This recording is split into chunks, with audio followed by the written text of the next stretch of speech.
എന്തെങ്കിലും ഒരു കാര്യം ചെയ്തു കഴിഞ്ഞാൽ അതിന്റെ ക്രെഡിറ്റ് സ്വന്തമാക്കാൻ രാഷ്ട്രീയ പാർട്ടികൾ കാട്ടിക്കൂട്ടുന്നതൊക്കെ നമ്മൾ ഒരുപാട് കണ്ടിട്ടുണ്ട്. അത്തരത്തിലൊരു സംഭവം മൂവാറ്റുപുഴയിലും ഉണ്ടായി. അറ്റകുറ്റപ്പണികൾ പൂർത്തിയാക്കിയ ഒരേ റോഡ് മാറി മാറി ഉദ്ഘാടനം ചെയ്ത LDFും UDFും. മൂവാറ്റുപുഴയിലെ റോട്ടറി റോഡാണ് 1 മണിക്കൂർ ഇടവേളയിൽ 2 പാർട്ടികളും ഉദ്ഘാടനം ചെയ്തത്. സംസ്ഥാന സർക്കാരിന്റെ 34 ലക്ഷം രൂപ ചെലവഴിച്ചാണ് റോഡിന്റെ നവീകരണ പ്രവർത്തനങ്ങൾ പൂർത്തിയാക്കിയത്. പൊട്ടിപ്പൊളിഞ്ഞ് താറുമാറായി കിടന്നിരുന്ന മൂവാറ്റുപുഴയിലെ റോട്ടറി റോഡ് വൺ വേ ജംഗ്ഷനിൽ നിന്നും ആരംഭിച്ച് എവറസ്റ്റ് ജംഗ്ഷനിലാണ് റോട്ടറി റോഡ് അവസാനിക്കുന്നത്. സംസ്ഥാന സർക്കാരിന്റെ 34 ലക്ഷം രൂപ ചിലവഴിച്ച് റോഡിന്റെ നവീകരണ പ്രവർത്തനങ്ങൾ പൂർത്തിയാക്കി. വിവിധ ഭാഗങ്ങളിൽ കലുകുകൾ നിർമ്മിക്കുകയും പൊട്ടിപ്പൊളിഞ്ഞ ഭാഗങ്ങൾ ടൈൽ വിരിക്കുകയും ചെയ്തു. പണി പൂർത്തിയാക്കിയ റോഡ് തുറന്നു കൊടുക്കാത്തതുകൊണ്ട് ഗതാഗതക്കുരുക്ക് അതിരൂക്ഷമായി.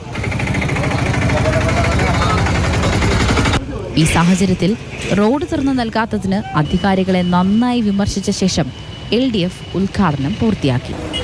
ശേഷം ഗതാഗതത്തിനായി റോഡ് തുറന്നു നൽകി. ഇടതുപക്ഷ ജനാധിപത്യ മുന്നണി നേതാക്കന്മാരും പ്രവർത്തകരുമെല്ലാം ഈ പട്ടണത്തിലെ ജനങ്ങളുടെ താല്പര്യം ഉയർത്തിപ്പിടിച്ചുകൊണ്ടാണ് അഡ്വാൻസായി ഈ റോഡ് ജനങ്ങൾക്ക് വേണ്ടി തുറന്നു കൊടുക്കുന്നതിന് വേണ്ടി ഒരു തീരുമാനം നാം എടുത്തിട്ടുള്ളത്. 1 മണിക്കൂർ കഴിഞ്ഞു. LDF പോയി, UDF വന്നു. മാത്യു കുഴൽനാടൻ MLA നേതൃത്വത്തിലായിരുന്നു അടുത്ത ഉദ്ഘാടനം.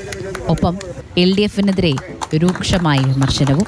CPMകാർക്ക് ആർക്കെങ്കിലും അത് ഉദ്ഘാടനം ചെയ്യണമെന്നൊരു ആഗ്രഹമുണ്ട്. ഇപ്പോൾ മുഖ്യമന്ത്രി അനുവദിച്ച പൈസയാണ്, റോഡാണ്, ഞങ്ങൾക്ക് അതൊന്ന് ചെയ്യാൻ ആഗ്രഹമുണ്ടെന്ന്, അതിയായ ആഗ്രഹമുണ്ടെന്ന് പറഞ്ഞത് ഒരു കാരണവശാലും ഞങ്ങൾ ഇങ്ങനെ ഉദ്ഘാടനങ്ങൾക്ക് വേണ്ടി വെപ്രാളം കൂട്ടുന്നവരല്ല.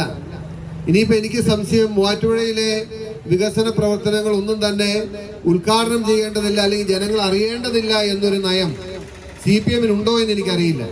ഇനിയിപ്പോൾ അങ്ങനെ ഉണ്ടെങ്കിൽ ഞാൻ അവരെ ക്ഷണിക്കുന്നത് ഇങ്ങനെ ചെറിയ 30 ലക്ഷം രൂപയുടെ റോഡ് ഉദ്ഘാടനം ചെയ്യാൻ വരണ്ട.